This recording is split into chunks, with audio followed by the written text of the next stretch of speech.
if you know me, I really like VTubers. In fact, I've been talking about them on this channel for the past like 4 years. But outside of that, I happen to like a particular agency known as Nijisanji. Now, I am not against a lot of the things that Nijisanji has done over the years, but a lot of people are. And I'm about to enlighten myself on some of the things that they might have done wrong that I didn't know previously, because some people say I'm too Niji-pilled. Today, ladies and gentlemen, we were reacting to this video by Rima talking about how Nijisanji destroyed their own reputation. And again, it's not something I particularly agree with, but I will see throughout this video whether or not I find Nijisanji to be a horrible organization, or if I'm still indifferent about them, or if some of the things that they have done I absolutely disagree with. And I mean, we might as well just begin, because I think what a better time to start than now. On January 5th, Nijisanji shocked fans around the world by dropping the graduation notice for Pomo Rainpuff, one of Nijisanji's that is something that happened recently, yes. Who debuted back in 2021 among the first English wave called Lazulite. Since then, she has continued to become one of the most prominent and successful members of her organization, which is why her graduation announcement was particularly concerning, as she was considered one of the main pillars of Nijisanji. Now, I will say, I'm already stopping the video 38 seconds in, but to be fair, I will say that Pomu's graduation is something that I actually myself agreed with. I talked about Pomu's graduation over on my second channel. If you aren't subscribed there, basically it's turned into kind of like a VTuber, you know, opinion piece channel where I just talk about things in the VTuber community that, you know, sometimes I just don't get the opportunity to talk about. So you're probably wondering why this video isn't there. It's because I'm just reacting to another video. But like I basically said in that video about Pomu, which you can see here, that I was actually very happy about the fact that she's graduating, because it just means that she gets to go ahead and she gets to pursue the other things in her life that she wants to do, because she feels like she has accomplished everything that she set out to do in Nijisanji, or everything that she was capable of doing while in Nijisanji. This news also came at the crux of Nijisanji backlash and speculation following a series of events involving one of their most popular livers, Selene Tatsuki, to which we'll get into the deets later. Which, by the way, at the time of this recording, Selene is still missing. It's actually trending on Twitter. People are trying to figure out where Selene is. I myself tweeted literally earlier today that, you know, what the heck is going on with Nijisanji, because I'm still trying to figure it out myself.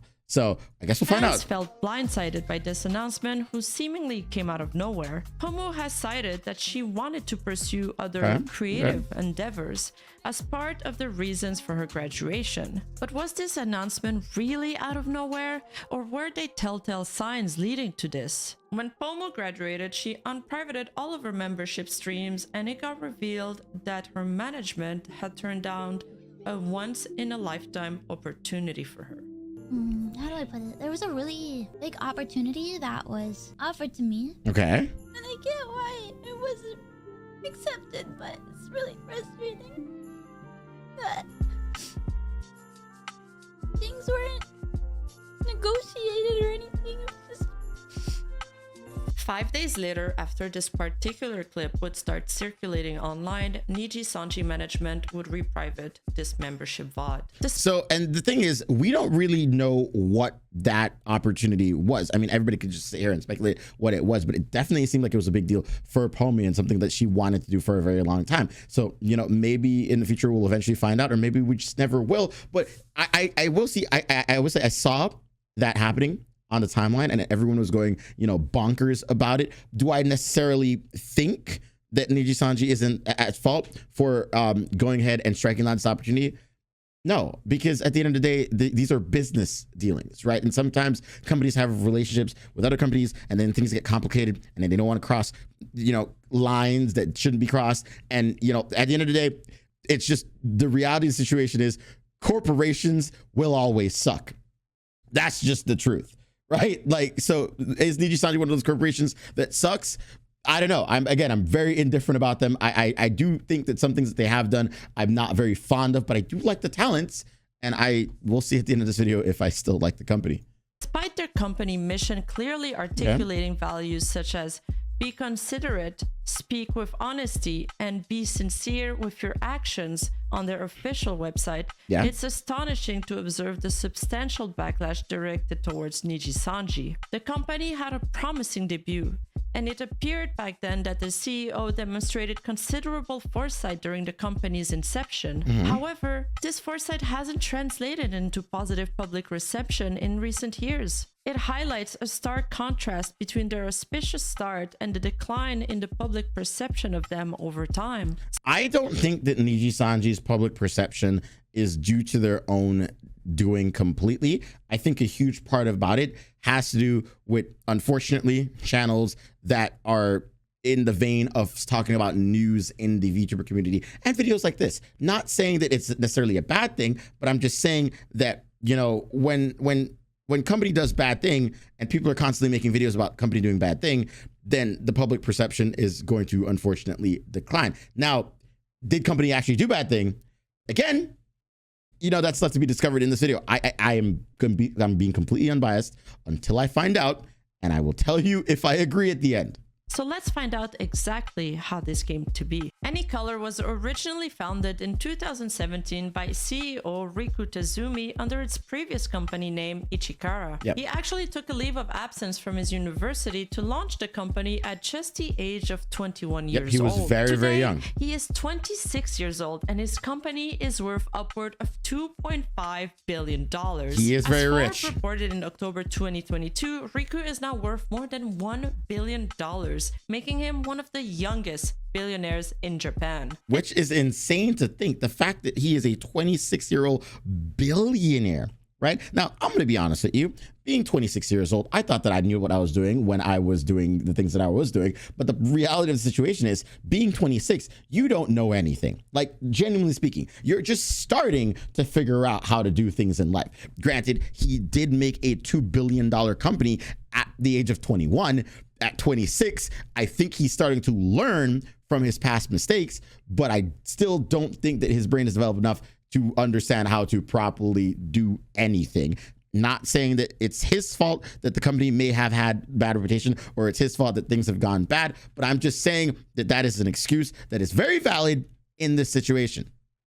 His story is quite impressive. After participating in a long-term internship at Tokyo-based web solution provider GayaX, he took a leave of absence of Waseda University to launch the company. Subsequently, he launched the Nijisanji division in 2018, followed by a rebranding of the company into the name that we all know today, AnyColor. But I love their is logo, an by the way. enigmatic figure Great. to which we don't know much about besides the few articles written about how much he's worth. So what do netizens do when they're missing information? They fill in the blanks. And that's where the whole Nijisanji CEO buying a yacht memes comes from. The metal for the yachts has to come from somewhere. And how do you think Riku builds his yacht?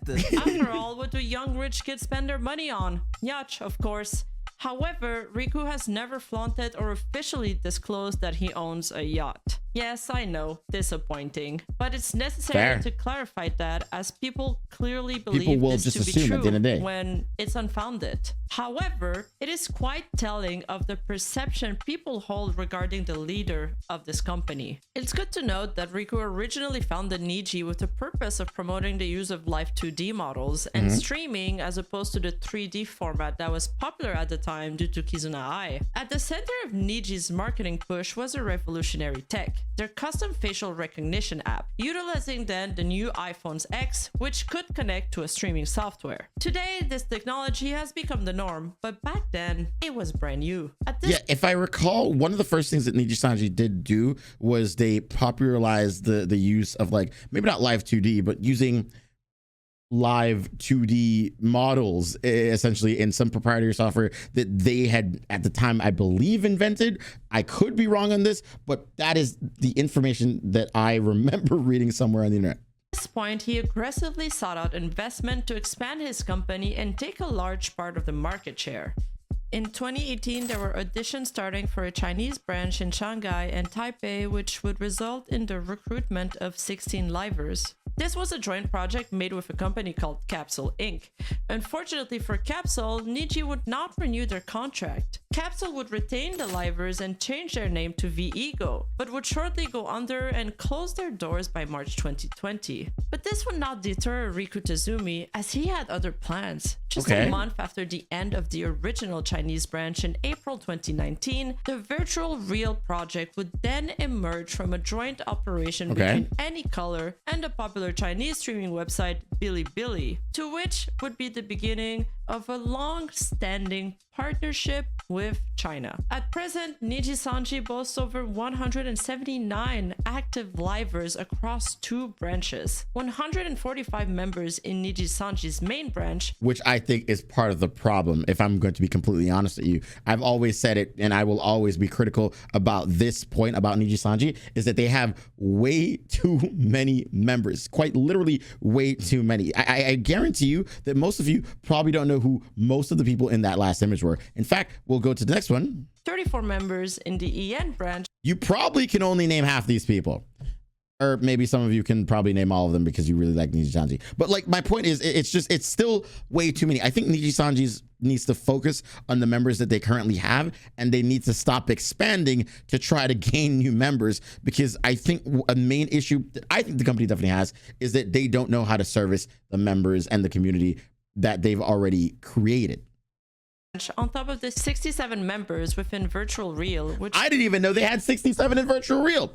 Like, who are half these people? Who are any of these people, to be honest with you? is quite the feat. This partnership helped them penetrate and navigate the difficult Chinese market, as well as bring a ton of venture capital for the rapid expansion they wanted. Today, Bilibili is the 4th biggest shareholder within the company. This underlines the importance of this long-standing partnership within these two industry titans, and how AnyColor's duty to one of its principal shareholders can affect some of the decisions they make. Continuing their overseas expansion, in September of 2019, Niji launched their Indonesian branch. And in January of 2020, both the Korean and Indian branches also had officially begun their activities. Niji then set their eyes on the... I didn't even know that they had a Korean branch. That is actually something that is news to me. So I'm like learning and picking up new information as we go along in this video. Wow, okay, that's kind of cool. English market. First, they tried to rebrand their Indian branch to an English one. But when that didn't work, they decided to axe the whole India branch. Much to the public's surprise, as they had grown fond of these talents. Already there. Wait, Nijisanji had an Indian branch? That is actually something I genuinely did not know. I am now learning more information. AnyColor, or Ichikara back then, received tons of criticism from fans who had grown attached to these idols. These aren't just products you can shelve. These are people who have nurtured a relationship with their fandoms. And that is my biggest criticism again against Nijisanji. They do treat their talents like products in a weird sense. It's something that I've always felt, but like at the end of the day, I am friends with a lot of the talents, and I do like the fact that they like their jobs. And honestly, I'm not going to tell you what to like about your job, right? Like, I have friends that like work at Subway and they enjoy it, and I'm not going to tell them, hey, I think it's a dead-end job, right? Like, if you like what you're doing, at the end of the day, that is all that matters. But Nijisanji kept on pushing forward. On May 2021, their first EN wave, dubbed Lazuli, debuted, consisting of 3 female livers, Illyra Pandora, Pomo Rainpuff, and Finana Ryugu. In December 2021, the 4th wave of Niji EN male division, Luxium, debuted with a bang, capturing the hearts of a previously untapped demographic in the West, the female audience. Yep, inspired by the success of their male VTuber Kuzuha in Japan, Nijisanji soared to new heights, propelled by notable members such as Vox Akuma, who emerged as the... Why is he doing a bottom bingo? Okay, hold on. We have to do this real quickly. Am I a bottom? I'm not short. I don't wear oversized hoodies.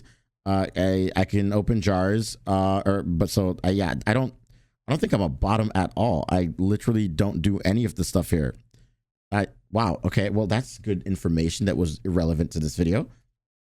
company's highest earner. The organization garnered acclaim for its innovative approach. This era is often regarded as Nijisanji's golden age, with the initial 20 members dubbed the Golden 20. However, I believe this narrative is primarily crafted to undermine the potential of new and emerging talents within Nijisanji. In my humble opinion, it seems unjust to imply that the best days are already behind them, especially considering they weren't even the first 20 VTubers, given the prior shutdown of an entire branch. That is true. I guess it makes them the Golden 20 survivors or something. Already here, we mark a pattern of extremely fast expansion, but also the swift termination of entire divisions that are... I will say, in terms of the Golden 20, does that include Iluna? Because I personally, for me, Iluna is genuinely speaking one of the best branches of Nijisanji, right? Like, branches, why did I say that? One of the best groups that they debuted.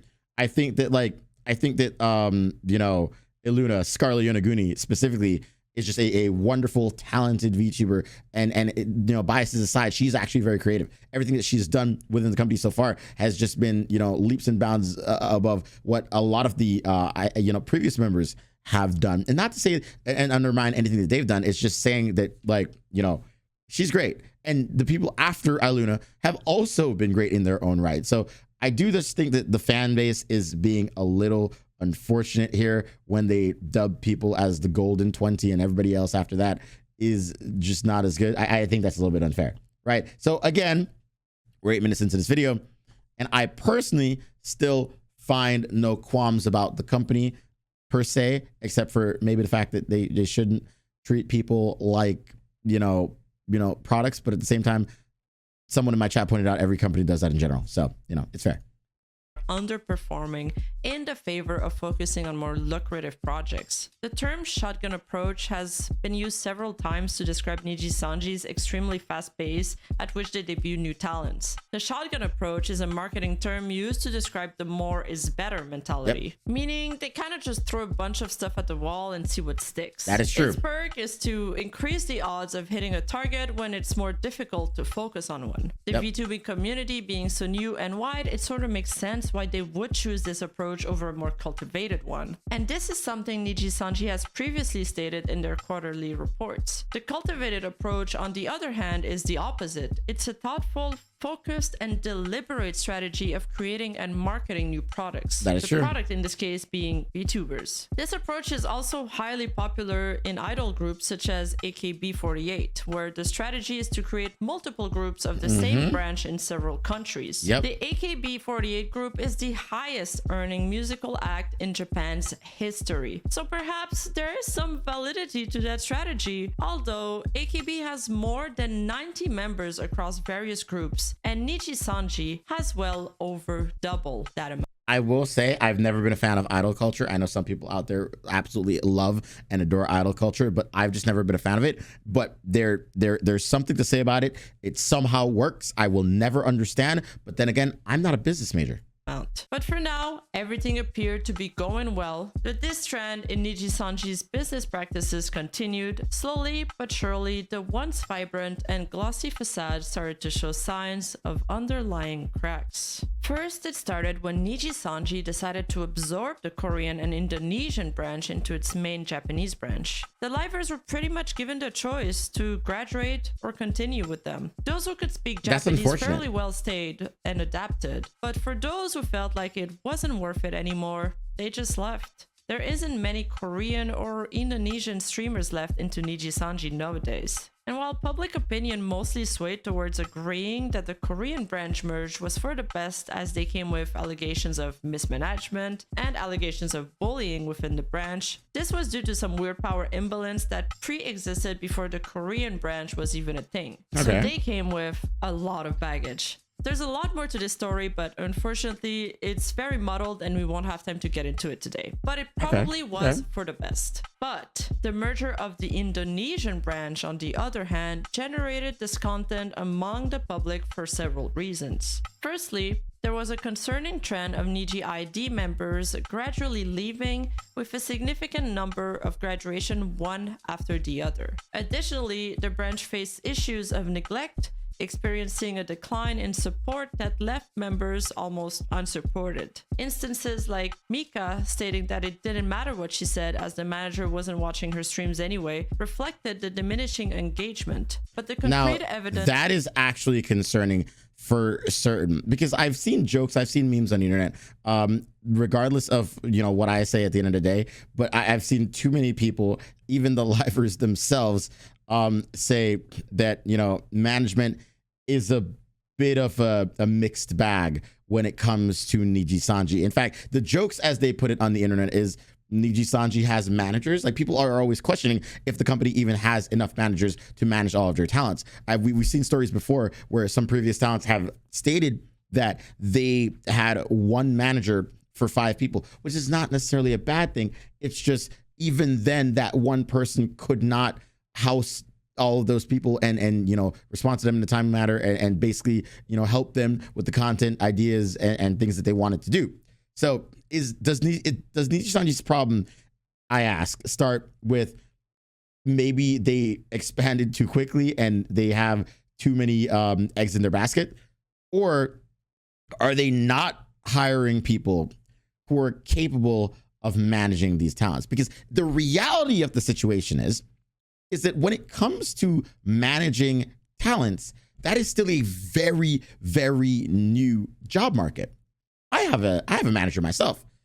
He's never done this before. He's learning as every day goes by how to manage talents like me. Now he manages like 4 or 5 other people as well. But like, he learned through me. So, you know, the reality is that these managers, while Nijisanji is hiring them, are genuinely not qualified. My manager was not qualified before he started working for me, but now they're learning while they do the job. And that could be part of the reason why they have poor management. And that is, I think, a fair excuse for the company, but it's not a fair, you know, excuse for the talents, because the talents are on the receiving end of that. And unfortunately, we see situations like with Mika. We see situations like with, I hate to say it, the Zion, which was a member of Nijisanji. And, you know, we see situations like with Selen. These aren't things that I really want to talk about, but they happen to have happened because it seems that people, or the livers, just didn't really, you know how to navigate around their management. Lay in the list of graduated members, where out of a total of 20, 12 had already graduated, leaving only 8 members remaining. This pattern of departures contributed to the overall dissatisfaction within the community. Recently, the departure of one of Nijisanji's most popular streamer, Mika, has stirred significant attention. Listening to her reflections on the graduation, it becomes apparent that she felt neglected, contributing to the growing speculations about Nijisanji's talents mismanagement. Mika highlighted instance where she was supposed to sell merchandise at a convention, but the management failed to provide her with anything to sell. They basically forgot about her. Other ex-ID members such as Reza Aveluna has also talked about not even having enough resources to go on with basic life necessities before graduating. We're just talking about our ex-ID members. Some of them are really good, like content creators. They really do deserve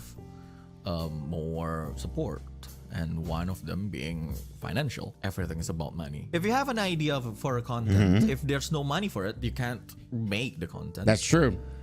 If you don't get money from it, well, you might, it's like some people feel like might as well they do other things that will bring the money. There's a lot of amazing content creator within XID. That makes sense. The problem is just there's no, one thing I'd say, there's no funding. Again, donation or stuff, AdSense. So it's just not enough. Now, that actually makes sense to me, because that's another report that we've learned and heard from a lot of the livers. When you're joining a corporation, you expect, or you would like to think, that maybe there is corporate backing and corporate funding. And that's not to say that Nijisanji isn't helping their livers. They actually are. They actually are helping them fund certain projects and do certain things with them, but not to the degree that you'd expect a $2 billion company to be helping.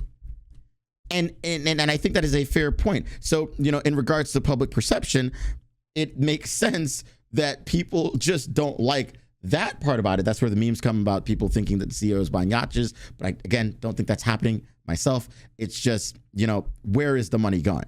You know, that would actually be a very interesting thing for someone to try to track someday, because if I'm not mistaken, it's a, you know, the finances of the company are public to a certain degree, perhaps, not sure, but, you know, someone should track that and figure out where the money is going.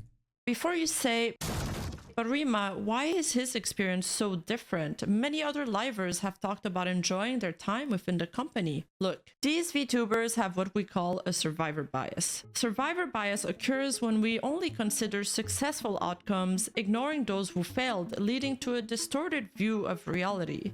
It's like judging a game only by the winners without acknowledging those who didn't make it. If you want to put things in perspective, Nijisanji has employed a total of 233 VTubers since its existence in 2018. And now, I do necessarily agree with this point as well.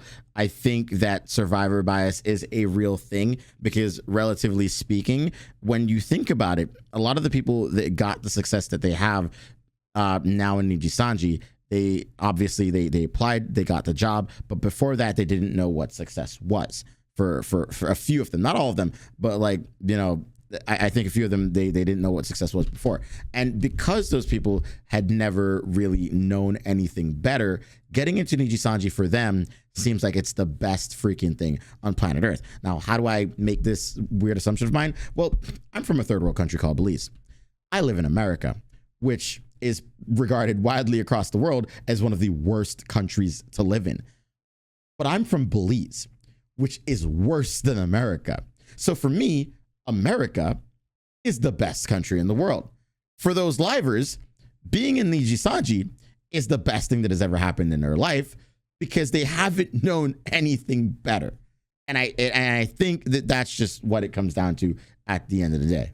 And 73 of them are not with the company anymore. 73 of them will never get to see their dreams come true. Plus, it's not everyone that will treat everybody equally. But in general, I find it interesting to see how one truly behaves by how they treat somebody they don't think can be useful to them. It is well known that Nijisanji has a culture of meritocracy and competition. They basically throw you out there and give you a big old slap on the butt and tell you, go get him, son. So VTubers from the same company are competing for the same amount of limited resources against each others. And those who manage to stand out from the crowd and generate the most numbers have access to these resources and have the most chances of being successful. But back to Mika. During her graduation announcement, she expressed a sense of accomplishment, suggesting she had reached a ceiling in her potential with Nijisanji. When Niji, I kind of like had goals, right? You guys know that like I made goals and like I wanna reach this amount of subs or get a 3D or have a concert. Basically, as time went on, I realized there are certain goals that I can and cannot achieve. So I wanted to achieve all the goals I possibly could that is fully in my control. Basically, all goals that I see as achievable in Nijisanji have been achieved. Notably, she also expressed a desire for a 3D model, a resource that Nijisanji should technically have access to. That is true. As highlighted in an official interview on the Anycolor website. In this interview, the leader of the overseas talent managers and the head of overseas of operations described their responsibility to connect talents with the necessary resources to fulfill their needs, stating that the manager takes the lead to obtain a budget from the company to create 3D models. The key to this job is finding out how to help the livers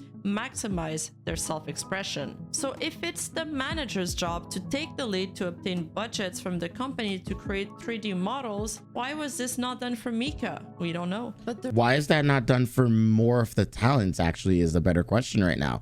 Nijisanji is a $2 billion corporation. Why is no one able to get a 3D model? And let's be fair to Nijisanji. Maybe they want the best of the best 3D models. But, you know, on the low end, if we're talking about $10,000 per model for a corporation of this size, I assume that that is the cheapest they'd probably get per liver with, you know, about, what did they say earlier, 230 livers. Then that, I correct me if my math is wrong here, isn't that necessarily $230,000 spent across getting everyone a pretty decent 3D model? That's not a dent in your budget when you are a $2 billion corporation. So where's the money going? Now I'm thinking about conspiracies, which I shouldn't be thinking about, to be fair, because I'm trying to be unbiased. But to be fair, I don't really see too many qualms about Nijisanji, but this is definitely one of the ones that I'd like to know. Where is the money going? Why aren't the talents getting the resources that they need to be able to, be as happy as they could be in a company of that size? I've seen smaller companies. I talked about V4 Mirai being a part of Brave Group in another video over on my second channel. All of their talents got 3D models frame one. As upon joining the agency, you get a 3D model. Nijisanji seems to have it based on a lottery system where, certain talents get models and certain talents do not. Why is that? Why is that the case? Why do they have their talents compete with each other as opposed to, feeling like one big family that works together and everybody gets the same thing? It just, financially, to a certain degree, it makes sense that you support the people who are on top, and maybe the ones that aren't, you don't really support as much because the company can keep generating revenue. But at the same time, it's just not fair. It just doesn't seem like they're a talent first agency. The real downer that I believe brought morale down, not within just the fans alone, but within the company itself, was Nijisanji's cancellation, or should I say postponement, of the AR Live 3D concert, to which the talents had been prepping for over 8 months. Recording was done, the talents had traveled abroad and taken time out of their busy schedule to rehearse for this event, and then Nijisanji pulled the plug on it. Not only that, but the announcement itself was so badly worded that talents like Pomu had to clarify it. They said canceled. It's postponed. It's postponed. I know what the wording is, but it's postponed. The livers also lost the money from their travel tickets. Allegedly, they only got reimbursed 1 to 2% of their travel expenses. Sadly, what? This part I'm hoping is just not true. Again, we don't know for sure how much Nijisanji reimburses for travel, but if you are a $2 billion corporation and you're not willing to fly out your talents to Japan, a ticket per talent would be on average maybe like $1,500 on the expensive side. That does not make sense to me. You are only flying out about 30 people. That's $30,000 for a $2 billion corporation. That is nothing. Why are you having the talents pay for that trip? That seems ridiculous in nature. Due to the livers' freelance status, which lacks the same protection as a salaried position, this is legal. In contrast, salaried talents in companies such as Hololive typically have their lodging and travel plans covered by the company. The difference in... And that's what the gold standard should be. If you are in a corporation of that size, your travel and your lodging should be, taken care of by the company. Again, we don't know this for sure if the talents have to pay for their own tickets themselves, but if they really do have to pay for those tickets, that is unfortunate. That is not a company that I think, you should be necessarily very happy to be with. But again, survival bias, if they've never known anything better, for them, this is the best thing ever. Same thing with me. I've never known anything better than America. So for me, this is the best thing ever. And I get it. I really do get it. But it still just sucks to see. Employment status contributes to variations in financial support within these agencies. This event, along with a series of other mishaps, marks a pivotal point in the public perception of the company, and more importantly, the disregard for a talent's time, effort, and money. The general discouragement can be seen throughout the livers' reaction, who did not necessarily mince their words. You can see here even Niji's golden goose Box Akuma tweeting, "Everyone is so tired, give your Oshi some love today. We're all devastated by the event being cancelled due to COVID." And that tweet alone was genuinely what made me realize that there was something going on behind the scenes. I know I had some people tell me, oh, well, yeah, COVID's still a big thing. No, COVID was not a big thing when that was going on. And some of you might argue that COVID is still a big thing in general. And to be fair, Yes, it is to a degree. All right. COVID is still happening. It is still a thing that is killing millions of people or hundreds of thousands, whatever the case, across the globe. But at the time that concert was happening, or was supposed to happen, there were a lot of restrictions in place that could have, prevented and helped people from suffering from the effects of COVID. There were mask mandates and all that other stuff that genuinely could have, prevented a lot of people from getting sick. And yeah, sure, it could have been a safety thing, but at the same time, I think that there was a lot more than that, because a lot of the talent seemed absolutely frustrated with the fact that it was, canceled or postponed.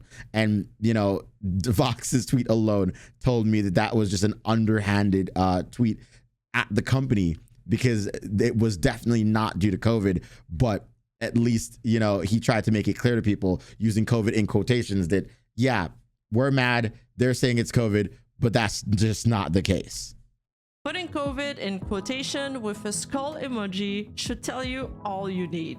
Basically, like, the talents were not happy about that. Prior to the AR cancellation, there was another 3D concert, NijiFest 2022, that Nijisanji VTubers were supposed to participate in, which unfortunately many of them got cancelled due to unforeseen events, as stated by the company. Indeed, just a day before the event, the agency announced that a couple talents wouldn't be able to make it. Many livers took to Twitter again to express their disappointment, but this was especially sad for Pomu, who had repeatedly been asking management for a 3D model without being able to get one. It's good to note that she finally got her long overdue 3D debut 11 months ago. But that wouldn't be the end of their worries, as just a few days later, Nijisanji drops a huge bomb that would backfire so immensely that it would even scare a Minecraft creeper. On March 10th, they released a scathing letter announcing the graduation of the liver Zion, detailing the many ways in which she had broken the rules. And this, I think, was one of the biggest bombshells that Nijisanji had ever dropped. And to this day, I will say, when I first initially went over this, I was absolutely on their side, and to a certain degree, I still am.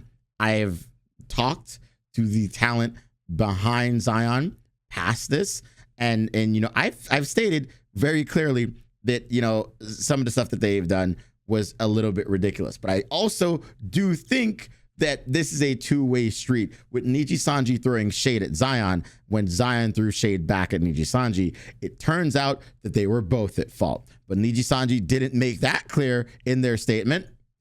The statement specifically highlighted offensive remarks regarding discrimination and sexual assault, endorsing comments defaming Nijisanji livers and any color through her personal social media accounts, and falsely claiming to have received permission from Any Color Inc. after a viewer mentioned a prohibited action. In my opinion, no lawsuit here, sweetie, this was made to throw Zion under the bus. The letter was received with mixed feelings. Some wonder why it was so much more detailed than all the other announcements we've got before, and some being pleased she got laid off, as she had gotten quite a few detractors over the mishaps she had been involved in recently. And on this note, I know the community keeps calling out for transparency, but to me, it's always a little eerie to see a detailed letter from your employer telling the world in all the ways you fucked up. But anyway, that was in the end. That is actually a fair point. Like, it was literally one of the biggest cases of defaming someone that I had seen in quite a bit. And again, it's unfortunate, because yeah, she did something bad. She did a lot of things bad, to be fair, but so did the company. And the fact that she had to, after the fact, in her private life account, try to defend herself was rather unfortunate. And I think that this is just something that hopefully we never get to see again. But I would like to see the agency be more accountable for its actions. And a good example of an agency being accountable for its actions is HoloLive. HoloLive recently put out a statement saying that they realized and recognized that they were pushing their talents a little bit too far, expecting them to constantly do certain events around birthdays and all that other stuff. And they realized, yeah, we're pushing them way too far. We apologize for that. We will no longer require these things of them, and we will let them go at their own pace. Nijisanji has not done anything like that as far as I'm aware in the entire time that I have known of this company's existence. And I genuinely believe that if they just started with at least that, people might see the company in a better light. End of it, because Zion, under the identity of Sayu, then fired back and decided to break her silence. And when it comes to this particular Niji yab, I haven't seen a plant blow up this spectacularly since I tried.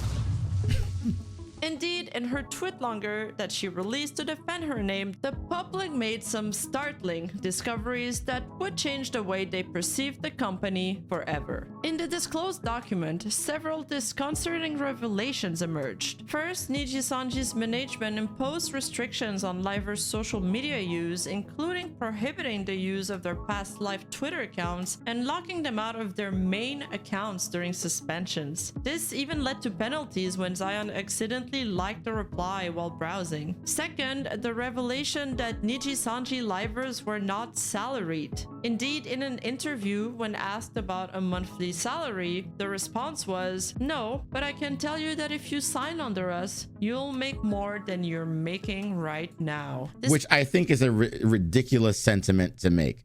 I think that for, again, a $2 billion corporation, even if you're not paying the talents that much, you should at least be paying them the minimum salary that they would earn if they had a 9-to-5 in their respective countries. I think that much is absolutely fair, because when we look at a company like Opera GX and their talent, Aura, they stated specifically that they were paying a salary of $30,000 a year. Now that might not be livable, you know, depending on where you are, but like 30,000 USD is still a lot of money, and that should be a baseline, I personally believe, especially for a $2 billion corporation.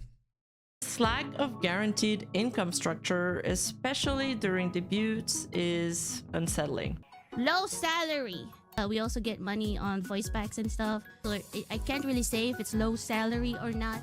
How hard they do it, they don't exactly get enough resource for them to even eat. Thirdly, the XLA branch having a single manager who was a 2 weeks old hire adds another layer of concern about the management structure within Niji. Notably, one reason cited for Zion's suspension was direct messaging a manager, which seems like a seemingly disproportionate response. Shouldn't you be able to message a manager when you're not getting the answers you require from your direct manager? But perhaps the most unsettling revelation was the confirmation of stealth suspensions within the company. Zion's manager pressured her to fabricate a story for her fans, contributing to a culture where suspensions are disguised as breaks. This revelation fostered public skepticism about future livers announcements or breaks, as we'll see later in the video. And I think that this is where people started realizing, wow, there have been a lot of cases in the past where certain livers just suddenly disappeared. I kind of wonder if those people had stealth suspensions, which, to be fair and frank, they probably did. Video. And this, coupled with the closing of various Nijisanji branches, fuels public perception that Nijisanji may have overextended itself or mismanaged its talents. The lack of transparency. I will say, I did say that at the start of the video, I do think that Nijisanji expanded a little bit too quickly. They have way too many talents, and these are just general qualms that I personally have about the company. I think that if they just, you know, maybe stopped expanding, decided to hire more management, and yes, I understand that these people will be unqualified, but, you know, have a baseline to teach them with pre-existing managers on what they should do to potentially help talents in certain situations. Give their talents maybe fair compensation for the work that they do, and at the very least, give them 3D models.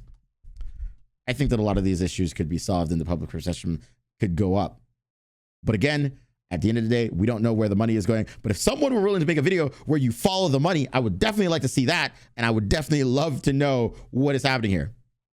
and questionable management practices have led to growing concerns among the community. Sayu even went on to later reveal that the livers also did not get to keep their silver play buttons either. The silver play buttons, which is ridiculous, by the way.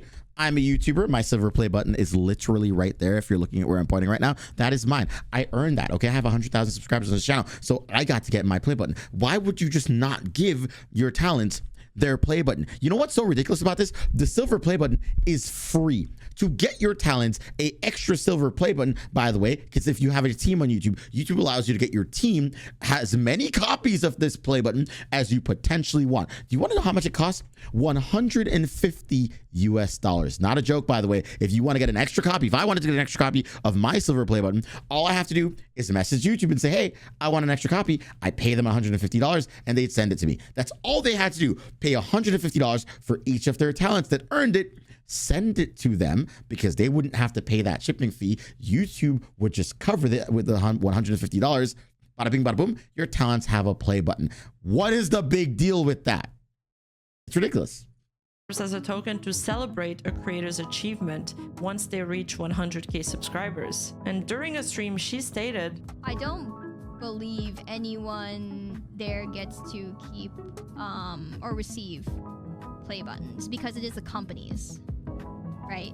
But then Petra and other Niji liver tweeted about receiving their play buttons or starting showing them, which made people wonder who was telling the truth. But then people were quick to point out it looked like it was all posted from the same table. So yep, this is just the play buttons being taken, pictures of play buttons being taken off in the company office, which I think is a little silly. They're like, wow, we got a play button. It feels so surreal, but it's just it's a corporate image, which is a little ridiculous. And I thought that was kind of sad. The livers might not have access to them physically. Looks like the same standard white table you usually have in an office or on a jet. I see what you did here, Anon. Melted down salt for jet money. Who is this voice actor? What am I truly mind-blowingly confused about, though, is why not just ship it to them? Surely it's not that expensive.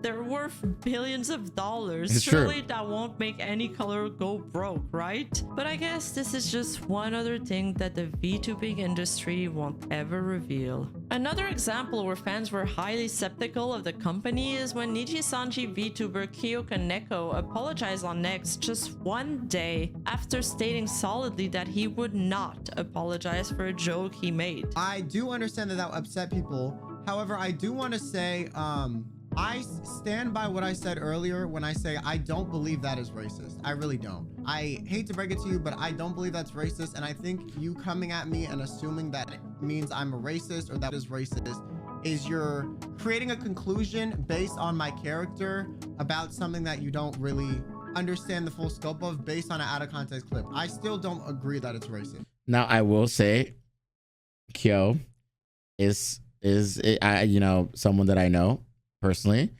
I don't think that Kyo is racist. However, I can also fully agree and say out loud, and if you're watching this, Kyo, that was a stupid thing for you to say.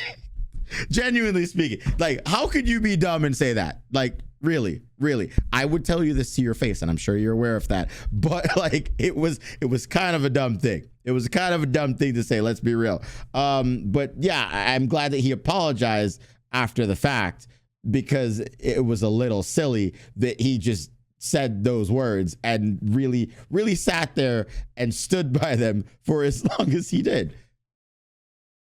Fans speculated that these words sounded more like the words of a corporation rather than his own, and alleged a week-long suspension rather than him opting to take a break. There are numerous other instances that have contributed to a decline in Nijisanji's public reputation, and while I can cover them all here, or will be here until tomorrow, I'll highlight a few significant ones. First and foremost, Nijisanji faced criticism for attempting to suppress voices critical of their practices by either striking or DMCing creators like False ID and Kyo. Yeah, that was a little ridiculous when they would go ahead and they struck the videos because they said that, well, you're using RIP in the thumbnails, which, to be fair, people were using, you know, PNGs of the thumbnails in the videos is technically grounds for a strike. However, it is a little ridiculous considering it is still technically also fair use. Japanese laws are different from, you know, American laws. I understand that, but at the same time, it's just a little ridiculous. Gladly, they don't do that anymore. All of those were reviewed, and I think they didn't really go through with any of them. But at the same time, you have to understand that, you know, it's a little silly, Nijisanji. It makes you look bad when people are criticizing your company. I'm just saying. I will say, however, and this is something that I had noticed as well. Currently, on my second channel that I talked about earlier, I am going through a lot of copyright claims, not strikes, claims. Now, initially, when I made my videos talking about VTuber music, as I did, I did quite a lot of, as you can see here. A lot of these videos were never claimed by Nijisanji. However, when they were claimed, it was only when I criticized a specific song. Whatever song I criticized, they would claim, which I thought was a little silly. Hololive, on the other hand, just claimed everything because they had someone manually review and claim everything. So Hololive was already like, well, we don't like this guy, we're just going to claim it. To be fair, I am reacting to their music. They're allowed to do that. I don't really care. Take the money. At the end of the day, it is your property. But it was just a little suspicious. Now, today, they've claimed every single one of these videos. I haven't talked about it, but they have claimed every single one of these videos. And to be fair, again, I am reacting to their music. It is their property. They are allowed to take whatever money they have because it is theirs. So not really upset about that completely. Just saying, you know, thank you for not giving me a strike. I do think that you're a cool company as long as you don't do that. But I will criticize you in other ways, like in this video where I think that you should be paying your talents. Just saying. This kind of action generally doesn't sit well with audiences who heavily dislike feeling deceived. Additionally, there were issues with the quality of the merchandises that they try to sell to fans, particularly the Luxium first anniversary rings, leading to a fan revolt. Or another instance was when t-shirts quality were so low and simple that fans compared them to bootleg VTuber merch. This event untimely came right after Mista joked that the livers earned a meager 1 to 3% revenue from merchandise. I'm just kidding, bro. I get like 1% from merch sales. I ain't get shit. Fuck, man. I'm getting scammed myself. I wish I was joking. Anyway. And these allegations were so wild that even Kason reacted to them, tweeting, "Damn, 1 to 2% is fucked up. Companies, please respect the talents. If you can't, just let them go without any threats and loss. I used to be bitching about 50% being low, but what the fuck? Damn, I am so lucky." Sparking a discussion on how best to support a talent, to which Pomu then emphasized that the best way to support a talent is actually through voice pack purchases. So you know what to do. You want to support the talent? Make sure you get some of those sweet voice packs. Lastly, the departures of Nijisanji livers Mr. Rias and Nina Kozaka to VShojo have attracted attention. Both of them. And we're just saying it with our whole chest today, all right? I did not expect this video would dox people like that. That's crazy. Listen, I don't look, I'm just reacting. I'm just if you're watching this video, you got this far in, I am simply reacting, okay? Like I'm watching this, I am simply reacting. That's all I want you to remember when you're criticizing my criticism of this company. Okay, cool. Them hinted at feeling more supported, appreciated, and cared for by their new management. But it was just so surprising to me that, you know, my manager's like, how can I help? You need me to hire somebody, artist, you need like a background person, like what do you need? How is this gonna go? Do you need editing? Do you need music? And I told her I'm not used to that, so... Additionally, they kind of left dropping many hints and jabs at their former company. At this point, there is mounting dissatisfaction within the Nijisanji community, and it feels palpable. It feels like it is about to reach a tipping point, until it finally did, on none other than Christmas Day. Selene Tetsky is one of the most prominent members of the Nijisanji English branch. Before we even go into that, I will say from my knowledge of Nijisanji and how they operate, you know, I have come to learn through the grapevine that the way they go ahead in terms of, you know, reaching out to get projects done is that management does have the final say. But from my understanding, the talents have to reach out themselves to cultivate and get that project completed. Whereas in other agencies and other companies that I've heard of through the grapevine, they will handle that for you. And, you know, personally, the way I do it with my manager is simply similar to Nijisanji's, but that makes sense for me. I don't think it makes sense for everyone. Some people, they would rather that their manager handle all of that. I don't mind handling most of the stuff, then my manager will help me finalize in the end.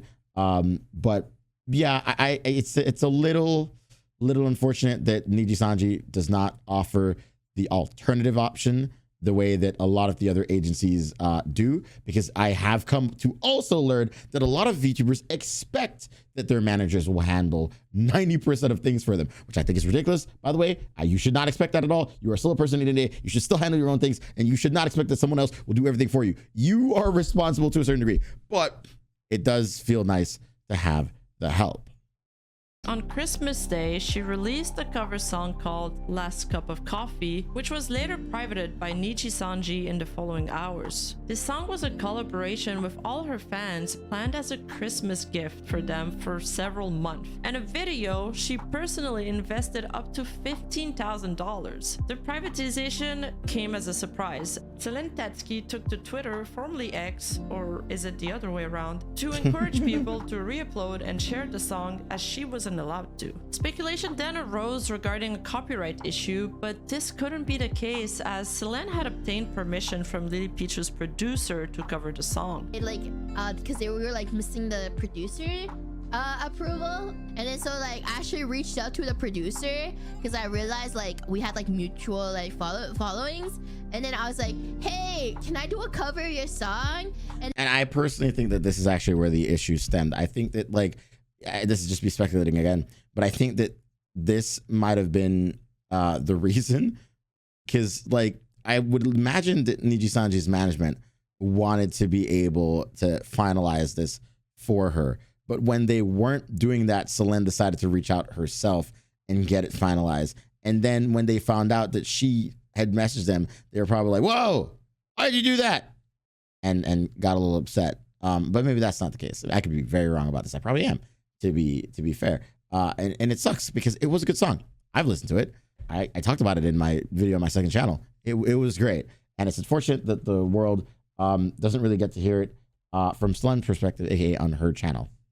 But I'm glad that they get to hear it in some capacity. I do think it's a little ridiculous. She may have asked people to re-upload it, and that probably is part of the reason why she's missing right now, but we'll never know.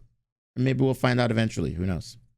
And then he was like, oh yeah, of course you can. Some suggested that the privatization might be due to missing paperwork for a song that involved a large amount of people, but more nefarious insinuations arose from her strong hits at graduation and allusions to former Nijisanji members who had graduated and joined another company within the video. It's important to note that these are only speculations as I'm sharing the various narratives. Yeah, that part is a little ridiculous, assuming that like people are speculating that maybe she was thinking of graduating in that song. I think I might have joked about that as well at one point, but I admit that is ridiculous. I admit that is stupid, and that is not something that you should have thought when watching that song.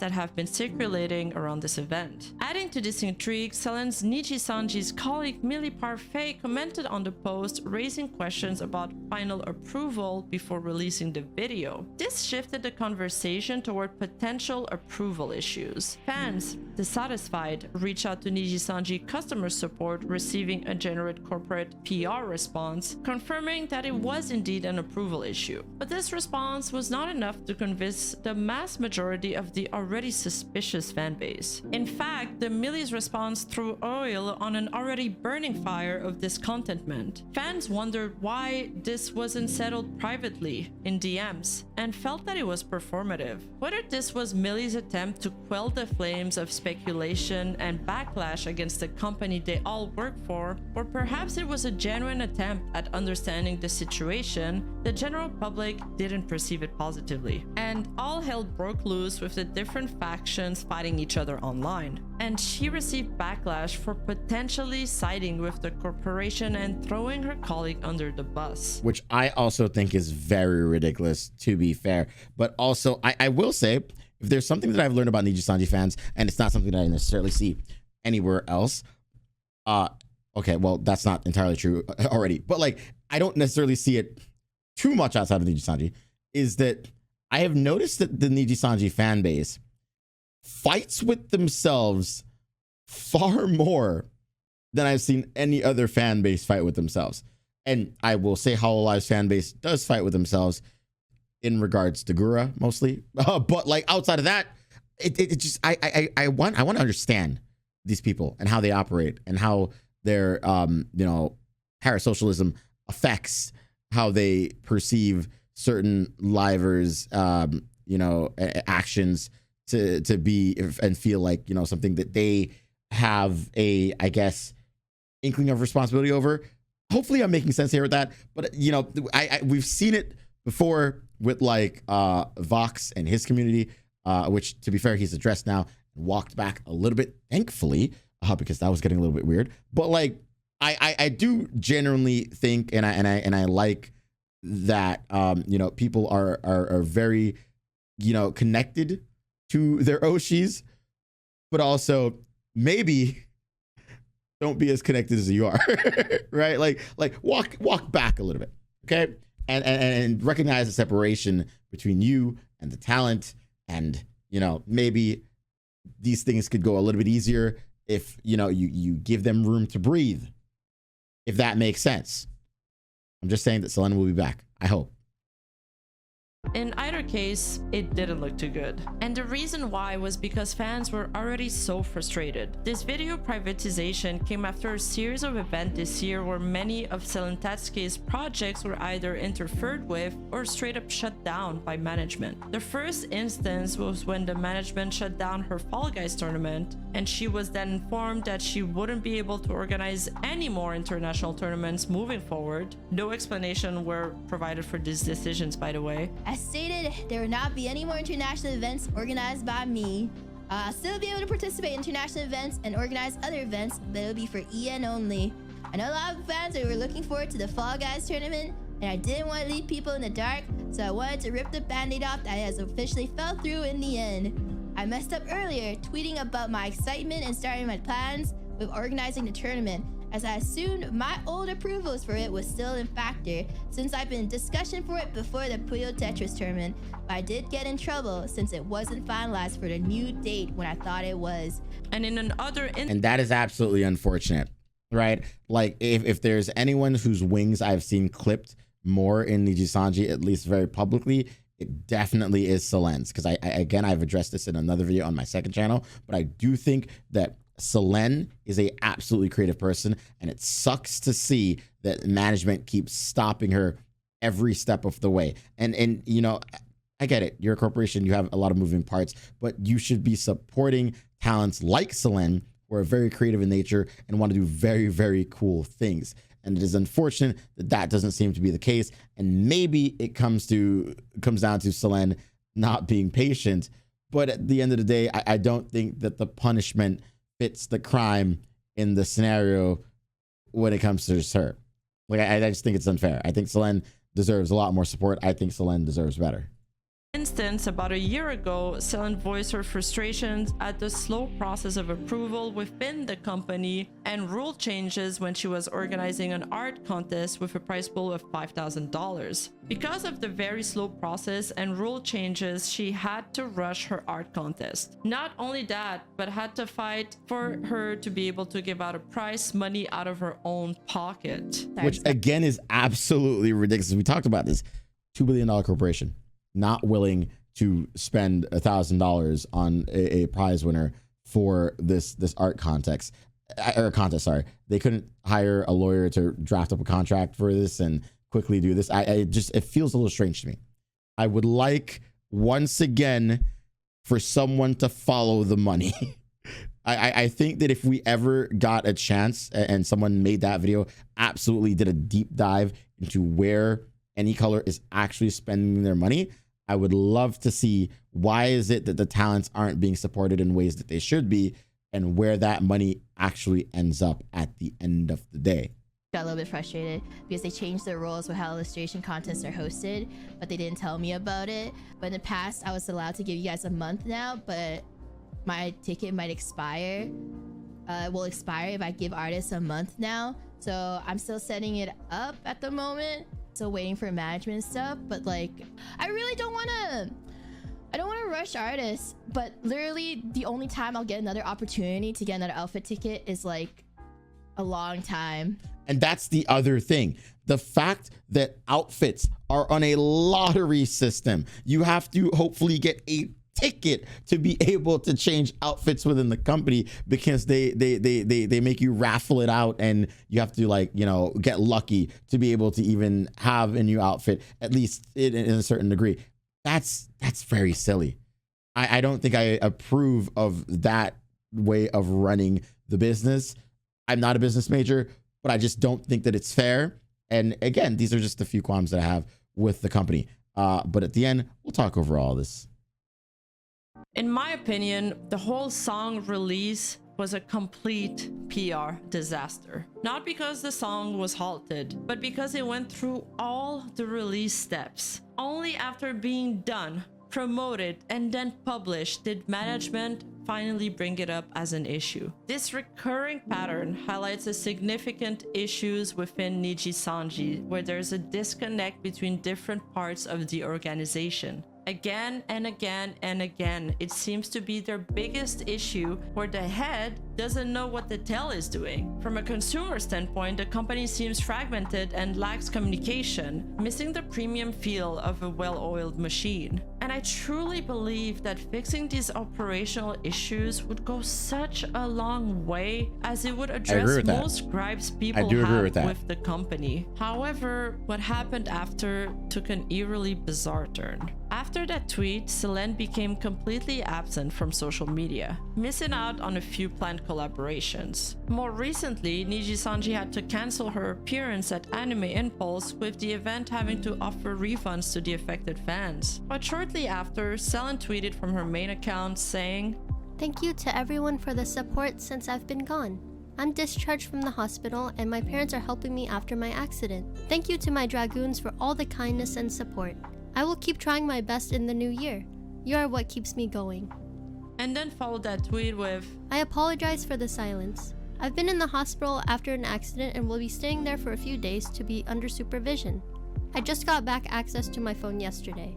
Thankfully, she is fine and well now, and we wish her the best recovery. However, the internet being the internet, this tweet still raised concerns, and while I don't agree with them, I can understand where they are coming from. After all, during the whole Zion leaks, we learned that talents did not have access to their social media accounts during stealth suspensions. Internet Detective also got on the case, some even going as far as pointing out discrepancies between the apostrophes, which I found quite hilarious. Someone's just basically assuming that management typed out those tweets and it just wasn't her at the end of the day. I think that's going a little bit too far. I'm not going to lie. I think that is just, you know, people being a little too parasocial. But I mean, hey, some of my friends even tweeted out wondering what was happening with Selene. We saw RPR do it. We saw Coefficient do it as well, right? But like, you know, I haven't made a tweet like that, but I will say in this video that you're watching right now,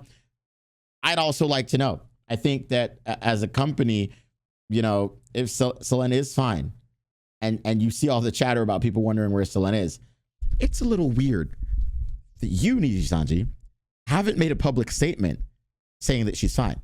Don't you think? It's a little strange that you haven't, you know, been like, yeah, Selene's doing great. They're just like, you know, sick, whatever, doing their own thing. They'll be back. Unless, of course, It is, as the internet is surmising, a silent suspension, which is something that we learned that you have done in the past. I don't know. It's just a little weird. Just saying, not saying that like I disagree with your business practice in that regard, but like, you know, a heads up would be nice. And just to be clear, they claim she never used the squiggly apostrophe, but I found several tweets where she did use those, so I'm pretty sure this is definitely unfounded as well. But I'm gonna move on from this topic for now. 2 recurring theme emerges. Firstly, management appears to be unreliable, and more significantly, Nijisanji has lost the public trust over the years. A high degree of skepticism towards the company makes it difficult for people to believe them, and discovering attempts to silence creators and instances of dishonesty has led to understandable doubts about their statements. An air of secrecy looms over the corporation. While I hope they address their managerial issues for the sake of their talents and healthy competition in the VTubing scene, rebuilding trust will be the more challenging aspect of repairing their damaged reputation. But it's doable. It's just gonna take time. I agree. Despite this, financially, the company is thriving. The Japanese division is flourishing and the overall stock price is on the rise. I'm not gonna lie, it's kind of easy to thrive when they're not really paying people. Honestly, public opinion doesn't have significantly affected them, and I can guarantee you that Nijisanji isn't going anywhere anytime soon. Only time will tell if treating talents like they are products and having a policy of meritocracy within the company will work well in the long run. Economically, there are clear perks to this business philosophy. But what happens when fandoms start developing emotional attachment to these products? After all, they are not material objects, they are humans, and the VTubing community is quite adamant on having these people being treated well and fairly. I can think of a few companies that have created products to which consumers have emotional attachments to, but also are known for their horrible management. We love their products. Well, most of them at least, but we are not afraid of criticizing these companies. So I don't see why it should be any different for a VTubing company. Why shouldn't we be able to criticize VTubing companies when they mess up? The whole Niji library has like 200 plus things. How many did graduate? That is a little concerning to say the least. But I mean, who's counting? Certainly not me. Anyway, leave your thoughts in the comments below. Check out my Patreon, and until next time, peace out. I definitely think it is worth supporting Rima on her venture in making this video. I will leave the link to this video down in the description down below. Give Rima a like, subscribe to the channel, watch her video as well. Just put it on the background to support her. But what I think is definitely important to discuss are my thoughts on everything now that we've watched that entire video. I think overall, I do still have a little bit of a bias towards Nijisanji, but at the end of the day, I think my bias comes down to the fact that I really just love the talents. Talents are amazing people. The talents are very creative in their own regard, and it sucks that some of them have had their wings clipped, as I stated earlier. I do think that Nijisanji does need to look internally into its company business practices and restructure quite a bit and stop expanding. I do think that, and I do genuinely believe this, we should not get another wave of talents in Nijisanji for another 3 to 5 years.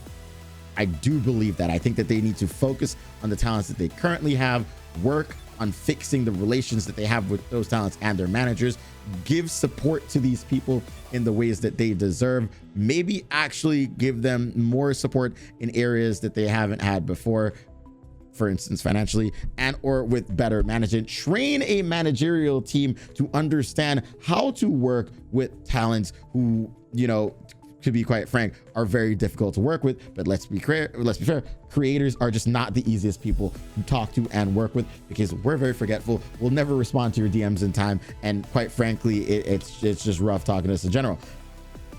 I think if they solve all of these issues, I think overall Nijisanji's reputation in the public eye could be better. I think that it's not impossible for Nijisanji to come back, but again, this probably starts from the top. If the people in charge of Nijisanji genuinely just don't care, then the company will just keep earning money, and that's just all that matters to them at the end of the day.